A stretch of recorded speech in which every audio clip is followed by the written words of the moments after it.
Jasmine Crockett was never one to believe in omens. But that night, just before stepping into the glittering Veritas ballroom, beneath the polite laughter and chandeliers, she froze for a second. Her eyes landed on an empty chair, then drifted toward the front doors. She said nothing, but something in the air had shifted. Minutes later, the MC announced, "Please welcome Mr. Moses Harper, our guest of honor this evening." Applause erupted, but no one stood up. No footsteps, no response. Only a cold, echoing silence between the glowing podium and the untouched chair. People looked around, confused. Then someone near the back whispered, "Wait, wasn't that the old man who got turned away in the lobby?" In that moment, the entire room fell silent, as if slapped by its own sense of civility. They had just dismissed the man they were about to celebrate. They had closed the door on the human being they were planning to applaud. All because he wore the wrong color jacket. And while people adjusted their ties and prepared to clap at the appropriate time, a crumpled invitation, still clearly printed with the name Moses Harper, lay untouched on the marble floor, abandoned like the kind of name the world forgets to save a seat for. This wasn't a mishap, it was a test. And the story I'm about to tell will make you ask yourself, if you had been in that room, would you have looked away or bent down to pick up that name? It was the Community Honor Night, a ceremony held once a year to recognize those who had left quiet fingerprints on the lives of many. This year's list of guests included philanthropists, local officials, and among them, though no one yet knew, one man whose name had been spoken only in silence. At 6:12 p.m., long before most guests would arrive, a man stood at the door. He wasn't early out of pride. He was early because he always was, because he never wanted to walk into a room full of eyes that might question why he was there. He wore a faded brown jacket, patched at the elbow, with a tie that hadn't seen an iron in years. His shoes were clean, though the soles had thinned to whispers. In his hand was a transparent plastic folder, inside it a crumpled paper, an invitation, yellowed at the edges but real. He cleared his throat and spoke to the young man at the reception. I'm here for the ceremony." The manager turned, his practiced smile flickering only slightly. He looked at the man, his clothes, his shoes, the wear in his hands, and then at the paper being offered through the plastic. "I see, sir. May I ask, are you perhaps here on someone else's behalf?" The man shook his head. He didn't argue. He didn't push. "No, sir. The name's mine. I'm Moses Harper." The manager gave a measured nod, still smiling. "I understand, but you see, our venue follows a dress code to ensure the best experience for all attendees. Tonight's event includes several distinguished guests, city council members, donors. I hope you understand the sensitivity of our setting." Moses hesitated, then softly, I brought this." He held up the invitation. It quivered slightly in his hand. The manager took a breath, not unkind, just firm. "There must be some mistake. If you leave your contact information, we can verify everything later. But for now, I kindly ask you to leave the guest area. I'm sure you understand." Moses didn't answer, not with words. His eyes dropped, not in shame, but in something older. He gave a small nod, the kind a man gives when he's heard this kind of no his entire life. He turned to go. One step, two, and the plastic folder slipped from his fingers. It landed on the marble floor, softly like something collapsing. He didn't pick it up. No one did. It lay there on the marble floor, his name printed in ink, now slightly smudged from the moisture inside the plastic sleeve. Forgotten in plain sight, it wasn't just a piece of paper, it was a piece of someone's dignity, left behind not because he wanted to, but because no one thought to reach down. He had already turned the corner, his frame swallowed by the dim corridor, his footsteps barely audible. His absence settled like dust behind him, unnoticed by most, but heavy for those who might have looked twice. Inside, a different kind of silence began to grow, the kind that lives beneath applause. The lights dimmed with practiced elegance. The host walked to the podium with the charisma of someone used to rooms like this. Rooms where suits and success often weigh more than names and stories. "Ladies and gentlemen," the MC began, voice clear and confident, We now arrive at the most anticipated moment of our evening, the Community Inspiration Award. This honor is not given for wealth or for titles, but for the quiet impact left on lives who may never have had a voice to say thank you. Tonight's honoree has spent over 3 decades quietly serving this city, not from behind a desk or in front of a camera, but in the margins. He has raised more than 200 children, children without paperwork, without shoes, without safe places to sleep. Please join me in welcoming to the stage Mr. Moses Harper. A pause, then applause. Strong at first, standard, polite, automatic. A few stood, but as the seconds stretched, something became clear. There was no one walking to the stage. The clapping grew hesitant. It tapered off into a hesitant silence. Some heads turned. A few eyes searched the corners of the room. A woman whispered something to the man beside her. At the second row, a man leaned forward, eyes narrowing as if seeing something backward through memory. "Wait," he whispered to his wife. "Wasn't that the man outside? The one the manager turned away?" Her breath caught. She didn't answer. The thought alone hung too heavy. The MC, unaware, looked toward the wings, then back to the crowd. "Mr. Harper?" he said, voice slightly thinner. No reply. Not from the audience. Not from the wings. Not from the hallway where the footsteps had faded. The plaque that read "Guest of Honor" sat pristine and untouched. And suddenly everyone felt it. Not just his absence, but their presence, their stillness, their silence. Somewhere in the air, a truth settled.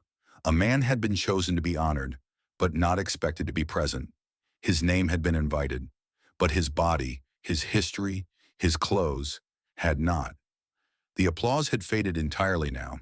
In its place, a dense, aching stillness. The kind of silence that does not simply fall, but arrives. Not a gap, a wait, and no one knew what to do next. Do they move on? Do they re-announce? Does someone go find him? The host shuffled his cards, cleared his throat, forced a smile. Perhaps Mr. Harper has stepped out. We'll give him a moment.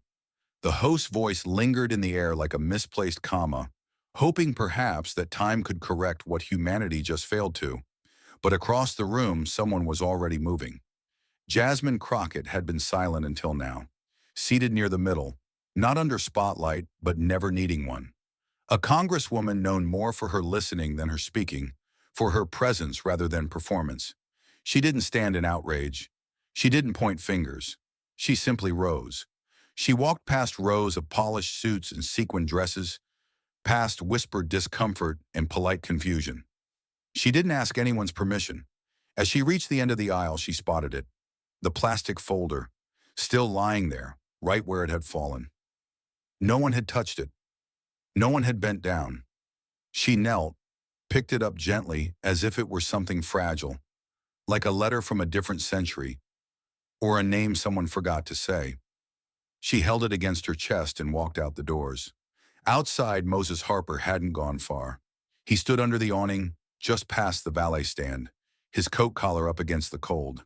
In his hands, his empty hands now, he twisted a handkerchief, more out of habit than use. Crockett approached him slowly, like one might approach someone praying. "Mr. Harper," he turned. For a split second, he seemed surprised, then embarrassed. "I didn't mean to cause anything, ma'am. I think there was a mistake." She didn't correct him. She didn't argue. She just held out the plastic folder. "You dropped something." His eyes lingered on it. He reached forward, hesitated, then took it like it was made of glass. "Thank you," he said, almost a whisper. Jasmine Crockett didn't nod, didn't say, "You're welcome." Instead, she offered her arm. "Will you walk in with me, Mr. Harper?" He hesitated, looked down at his shoes. I don't think I should." She interrupted softly, but with the kind of voice that doesn't ask for agreement, only acknowledgement. "If tonight, a man like you still has to stand outside, then we've all forgotten how to invite a human being in." He looked at her. Really looked. Then with the quiet of someone who'd walked alone too long, he nodded. And together they turned, back through the doors, back through the marble floors, back past the same people who'd watched her walk out. But now they weren't watching her. They were watching him. The applause didn't come right away. Not this time. Because this wasn't a performance. This was a return. And when they reached the stage, together, Jasmine stepped back. She didn't speak. She didn't announce. She just handed Moses the microphone. He didn't take it at first. Instead, he opened a worn brown envelope that had been folded twice in the inner lining of his coat. From it, he pulled out photos. Creased, faded, some printed on paper so thin they curled at the corners. He laid them out slowly on the podium. Not for the camera, not for the crowd, just for himself, and perhaps for memory. Children. Dozens of them. Toddlers in ragged shirts, teenagers with wary eyes, kids in mismatched shoes. Some smiling, some clinging to his arms like he was the only stable thing they knew. He looked at the audience. Not above them, not below them, just straight through them. "I don't have a speech," he began. His voice was gravelly, low, but steady. "I have names, but many of them weren't born with one. Some got called numbers. Some got called nothing at all. This one here," he held up a photo of a young girl with a missing tooth, "used to sleep behind the library. She didn't like the dark, so I gave her a key to the back shed where I used to mop the floors." A hush settled over the room, the kind that doesn't beg for sympathy, but commands respect. "This one," he pointed to a boy with scribbled notebooks, "got kicked out of school for stealing a muffin. I gave him a full lunch and taught him how to read the word forgive before he learned to spell his own name. I didn't raise them to be perfect. I raised them to stay in the world, in their skin, in their names." He paused, then turned slightly, pointed to the far left corner of the back wall. "I used to scrub the baseboards back there, near the old kitchen. That's also where they told me I couldn't take my placement test, because I wore flip-flops. We didn't have shoes that day. I was 14. I remember crying, not because I couldn't take the test, but because nobody thought I might have tried hard just to get there." He looked down at the stage beneath him. "Today I'm standing up here, not because I became somebody, but because, somehow, I never gave up on being one." His voice didn't crack, but someone else's in the crowd did. "I don't need applause. I never needed recognition. I just wanted the kids to know that you can still belong, even if the world forgets where to put your name." He looked down at his jacket, creased at the elbows, a faded brown that barely held its shape anymore. There were tiny hand-stitched seams on the inside, where a child's fingers had once tried to sew the lining shut, not for function, but for pride. "This jacket, it wasn't always mine," he said, voice steady but quieter now. "It belonged to the first boy I ever took in. His name was Isaiah. He was 12, used to sleep behind a laundromat, draw blueprints on the backs of takeout menus. Said he wanted to build real houses one day, so no kid would have to sleep where he did." The room stilled. A few hands went still in mid-clap. Even the manager, standing at the side, felt his spine tighten. "One night I gave him this jacket, told him it made him look sharp, told him one day he'd wear it to his first real job."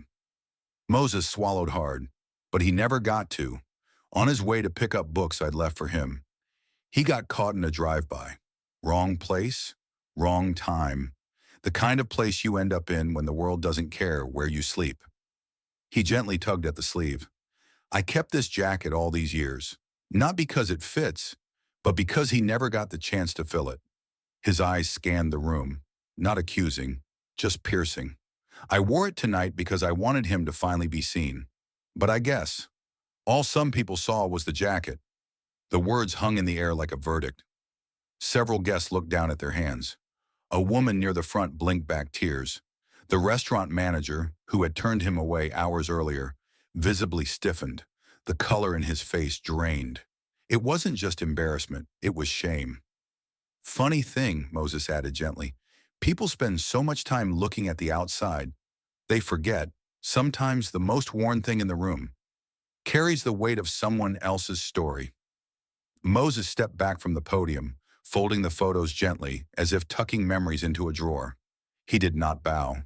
He did not smile. He simply turned to leave, the silence behind him deeper than any standing ovation could have been. But before he could descend the steps, a voice rose from the back of the hall. "Excuse me." It was quiet, but it carried. A young man, mid-20s, brown skin, shirt sleeves slightly wrinkled, stood up. No badge, no program in hand, no invitation, just a tremble in his voice and a kind of urgency that made people turn. He walked slowly toward the front, his eyes never leaving Moses. I'm not on the list, but I was once in his life. The MC stepped aside. No one stopped him. He took the mic gently, glancing at the older man who now stood frozen, eyes wide. When I was 8, the young man began, I was hungry. Not pretend hungry, not forgot to eat breakfast hungry. Hungry like stealing bread kind of hungry. I took a roll from a bakery. I was scared. People chased me, called me names, grabbed at my arm. He paused, swallowed. And then someone else's hand reached for me, not to pull me down, but to lift me up. It was Mr. Moses. He didn't yell. He didn't shame. He bought me a real meal, and then he gave me a book, an old one, missing a cover. He sat with me, and the first word he taught me to read wasn't bread, it was name. He made me say mine out loud until I didn't whisper it anymore. Moses was staring now, lips parted, eyes blinking fast. He didn't know this, but I kept that book. I kept it through shelters, through group homes, through nights when I forgot almost everything else. And now I teach second grade. I give that same book, photocopied 100 times, to every kid who comes into my classroom, too scared to speak. Because the first thing we learn isn't math or spelling. It's how to say our names, out loud, with pride. His voice cracked. I'm not here to honor him.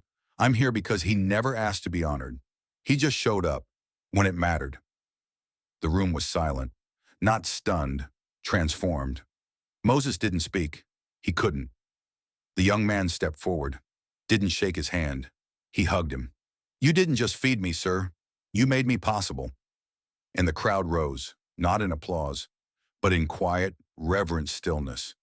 Because sometimes the loudest thank you is the one that leaves no one talking. In that silence, another figure moved. Not a child grown up, not a leader, not the honored, but the one who had first drawn the line, the restaurant manager. He stepped slowly from the side aisle, not rushed, not theatrical, just present. A man with something to say and no intent to make it shine. In his hands, a wooden plaque. He didn't go to the mic. He didn't call attention. He walked up to the stage, past Moses, past the young teacher, past Crockett, and set the plaque gently on the edge of the podium. Only then did he speak. No notes, no justification. But this time there was weight in his voice. This morning, I practiced smiling in the mirror. I told myself I was ready to greet important people. I didn't know one of them would wear shoes with worn soles. He looked up and his voice softened, but didn't shake. I didn't see Mr. Harper. I saw clothes. I saw what I thought didn't fit. And I forgot that dignity doesn't always come ironed. He turned to the audience. He didn't hide from their eyes. I thought I was protecting a standard, but what I did was protect a prejudice, wrapped in courtesy. He paused. Somewhere along the way, I confused respect with reputation. And today, I watched a man I rejected show more grace than I've ever earned. He turned back toward Moses. I won't ask you to forgive me, because this isn't about me being comforted. But I will ask this, of everyone here. Ask yourself, how many doors have we quietly closed, just because someone didn't look the part? And what if one day someone like Mr. Harper never comes back through them? He finally placed the plaque fully on the podium. It read, "Respect is not what we dress for, it's who we dare to see." He looked down, then bowed, not performative, just human. And Moses? He didn't speak. He stepped forward, placed a hand on the manager's shoulder, and in the simplest gesture, offered him what no apology can demand, a quiet kind of redemption. Jasmine Crockett hadn't moved during the exchange. She had watched it all. Moses's grace, the young teacher's voice cracking with gratitude, the manager's raw truth laid bare. Now and only now she stepped forward. She didn't return to her seat. She returned to the microphone. But she didn't call for applause. She didn't give a speech. She simply looked at the crowd, then down at the empty chair where Moses had first been seated, alone. Some people keep the world upright, she said, and they do it without being seen, without being named, without being clapped for. She paused not for effect, but for breath, for what she was about to say didn't need to land like thunder. It only needed to be heard in stillness. We save our awards for noise, for lights, for presence on the stage, but I think we forget. The people who hold us up are rarely the ones holding the microphone. She turned and walked toward the front row. People parted to let her through, not out of obligation, out of reverence. She reached the seat Moses had quietly returned to. Then from the inside pocket of her coat, she pulled out a small brass plaque, hand-etched, brushed clean, already prepared. She knelt, not symbolically, but because sometimes the only right way to honor someone is to lower yourself to their level. With her fingers steady, she affixed the plaque to the arm of the chair. "We often save names for those who speak the loudest," she murmured. "Maybe it's time we save a seat for those who've spoken in silence." Then she stood again, the chair now different, not in form, but in meaning. The plaque read, "The Moses Seat," for the one who was once asked to leave, but chose to stay, with kindness. As she turned back to face the audience, her gaze swept across 100 faces. Some bowed, some blinked away tears, some simply breathed for the first time in minutes. And as she returned to stand beside Moses, she didn't raise her hand. She didn't ask for silence. She just gave him a single nod, a nod that said, "We see you now, and we won't forget." No more words were needed, because now the seat would speak for all of them. But some gestures echo beyond their moment. 1 week later, the Veritas restaurant made a quiet announcement. It wasn't in a press release. It wasn't tweeted. It was printed on a small card, placed discreetly at the host stand. Beginning this month, Table 11 is reserved the first Thursday of each month. It is set aside for someone who may have once been overlooked, someone who reminds us that presence doesn't always come with pre-approval. We call it the Table for the Forgotten. It didn't take long for stories to surface. An elderly woman who used to clean the courthouse, a once homeless poet, a school janitor who taught math to neighborhood kids. Each month, one of them sat there. No cameras, no spotlights, just dinner, just recognition. Inside the foyer, behind the reception desk, a new frame was mounted. It held a child's drawing, crayon on white paper, smudged and uneven, but radiant with meaning. It showed an old man, gentle-eyed, sitting in a chair surrounded by children. In his hands, an open book. In the corner, a girl had written with crooked handwriting, "This is Mr. Moses. He reads stories out loud so they don't disappear." Beneath it, a brass plate read, "He didn't ask for anyone to say sorry. He only hoped that one day, no child would ever have to hear the words, 'You don't belong here.'" And people read it. Some paused, some smiled, some cried, but all of them remembered. And so the story didn't end with an award, or a headline, or a viral clip. It ended where it always should have begun, with a man who kept showing up, with a chair that finally had a name, and with a community that finally learned to look twice and see.